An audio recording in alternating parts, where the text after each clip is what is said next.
இன்றைய ஆன்மீக தகவல். இந்த மகாபாரதமும் ராமாயணமும் நமக்கு பலவிதமான வாழ்க்கை முறைகளையும் வாழ்க்கை தத்துவங்களையும் சொல்லிக் கொண்டிருக்கின்ற ஒரு அற்புதமான காவியங்கள். ராமாயணத்திலிருந்தும் மகாபாரதத்திலிருந்தும் எடுக்க எடுக்க அள்ள அள்ள குறையாத அக்ஷய பாத்திரங்கள் போல் அதிலிருந்து நமக்கான நீதி தகவல்கள் நிறைய இருக்கின்றது. அந்த வகையில் இன்றைய நாளிலே நாம் மகாபாரதத்திலே இருந்து ஒரு அருமையான நிகழ்வை பார்க்க இருக்கின்றோம். ஒரு முறை திருதராஷ்டிரன் தன்னுடைய சகோதரர் விதுரரிடம் ஒரு அருமையான கேள்வியை முன்வைத்தார். அது என்னவென்றால், மனிதனுக்கு ஆயுள் 100 வருடம் என்கின்றார்கள். ஆனால் 100 வருடங்களை கடந்த மனிதர்கள் எவருமே இல்லையே.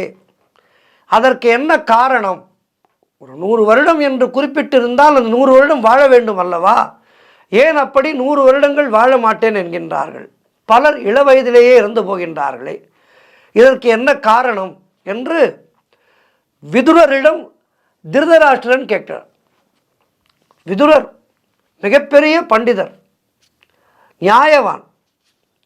அவர் மிக அழகாக பதில் சொல்கின்றார். அரசே, மனித ஆயுளை அறுக்கின்ற வாள்கள் 6 இருக்கின்றது என்றார். திருதராஷ்டிரனுக்கு ஒன்றுமே புரியவில்லை. அது என்ன வாள்? நீங்கள் சொல்வது எனக்கு புரியவில்லையே என்று கேட்கின்றார். விதுரர் விளக்கமாக பதிலை சொல்கின்றார். இந்த 6 வாள்கள் என்று நான் குறிப்பிட்டது, முதலாவது வாள் கர்வம். மனிதர்களிலே பலர் இந்த உலகிலே நான் மட்டுமே கெட்டிக்காரன், மற்றவரெல்லாம் முட்டாள் என்று நினைக்கின்றார்கள். ஒருவனுக்கு கர்வம் என்பது ஏற்பட்டால் நம்மை படைத்த கடவுள் சும்மா இருக்க மாட்டார். ஆகவே கர்வம் இல்லாமல் இருப்பதற்கு தனது குற்றம் குறைகளை முதலிலே பார்க்க வேண்டும். பிறரை குற்றம் சொல்வதற்கு முன்னால் நம்மிடத்திலே அந்த குறைகள் இருக்கின்றதா, குற்றங்கள் இருக்கின்றதா என்பதை நாம் முதலிலே பார்க்க வேண்டும். அதன் பிறகுதான் பிறரை குற்றம் சொல்ல வேண்டும். நம்மிடம் அந்த குற்றங்கள் இருந்தால் அவற்றை முதலிலே நிவர்த்தி செய்து கொள்ள வேண்டும். அதன் பிறகு அவர்களுக்கு அறிவுரை சொல்ல வேண்டும். இது முதலாவது வாள். கர்வம் என்பது மனிதனுடைய ஆயுளை அறுக்கின்ற முதலாவது வாள். இரண்டாவது வாள் என்ன? அதிகம் பேசுவது. ஒரு சிலர் பார்த்தீர்கள் என்றால் சதா பேசிக்கொண்டே இருப்பார்கள். அவர்களுடைய பேச்சிலே எந்த விதமான சாரமும் இருக்காது. மற்றவர்களை பற்றி பேசுவார்கள். அவன் அப்படி இவன் இப்படி என்று உபயோகமில்லாத விஷயங்களை பேசிக்கொள்வார்கள். அதை மற்றவர்கள் கேட்க வேண்டும் என்றும் நினைப்பார்கள். தங்களுக்கு பேச விஷயங்கள் இல்லாத போதும் கூட வீண் பேச்சு பேசுபவன் வீண் வம்பை விலைக்கு வாங்குகின்றான்.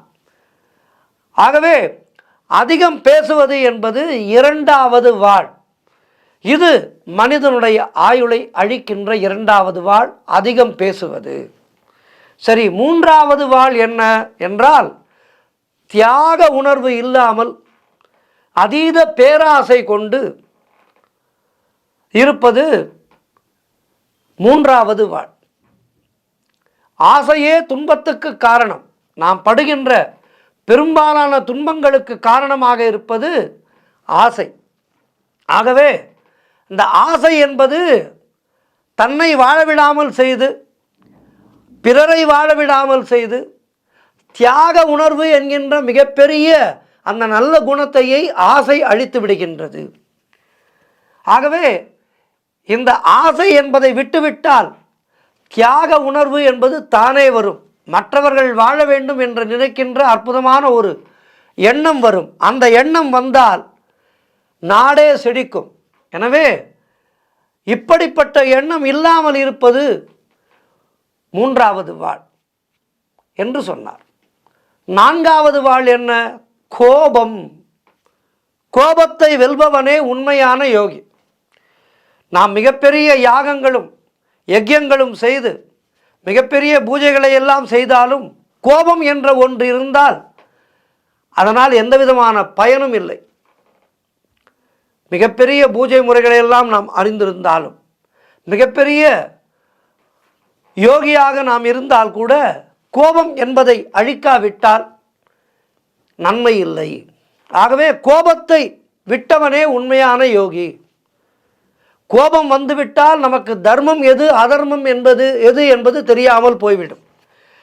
விவேகத்தை இழந்து அதனால் பாவங்களை செய்து விடுவோம். எனவே கோபம் என்பது 4வது வாள் என்று சொன்னார்.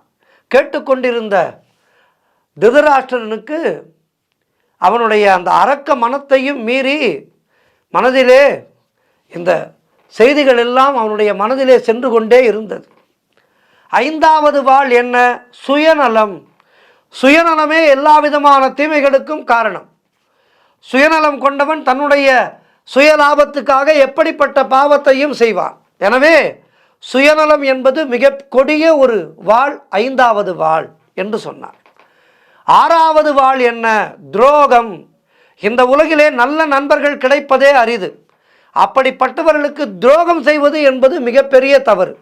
இந்த 6 விஷயங்களிலே இருந்தும் ஒருவன் விலகி வாழ்ந்தால் அவன் நிச்சயமாக 100 ஆண்டை கடந்து வாழ்வான் என்று விதுரர் சொன்னார். ஆகவே மகாபாரத காலத்திலே மட்டுமல்ல, இன்றைய இந்த கலிகாலத்திலே கூட நமக்கு இந்த 6 வாள்கள் நம்மை அறுத்து கொண்டே இருக்கின்றது. ஆகவே நம்மை அறுக்கின்ற, நம் ஆயுளை குறைக்கின்ற இந்த 6 வாள்களை மனதிலே இருந்து தூக்கி போடுவோம். மனதிலே இருந்து இந்த 6 வாள்களை தூக்கி போட்டு விட்டால் நம்முடைய வாழ்வு என்பது அற்புதமான வாழ்வாக இருக்கும். நாம் இறந்த பின் 4 பேர் நம்மை நினைத்து கண்ணீர் வடிக்க வேண்டும். ஐயோ, இருந்தாரே, அநியாயமாக போய்விட்டாரே, இவரால் எத்தனை பேருக்கு நல்லது நடந்தது என்று மற்றவர்கள் நம்முடைய இறப்பை தங்களுடைய இல்லத்திலே நிகழ்ந்த இறப்பாக நினைத்து வருந்த வேண்டும். அப்படிப்பட்ட ஒரு வாழ்க்கையை நாம் வாழ்ந்தோமானால் நாம் இறந்தும் இந்த உலகத்திலே வாழ்வோம். ஆகவே அப்படிப்பட்ட வாழ்க்கைக்கு முயற்சி செய்வோம். நன்றி, வணக்கம். சர்வம் கிருஷ்ணார்ப்பணம்.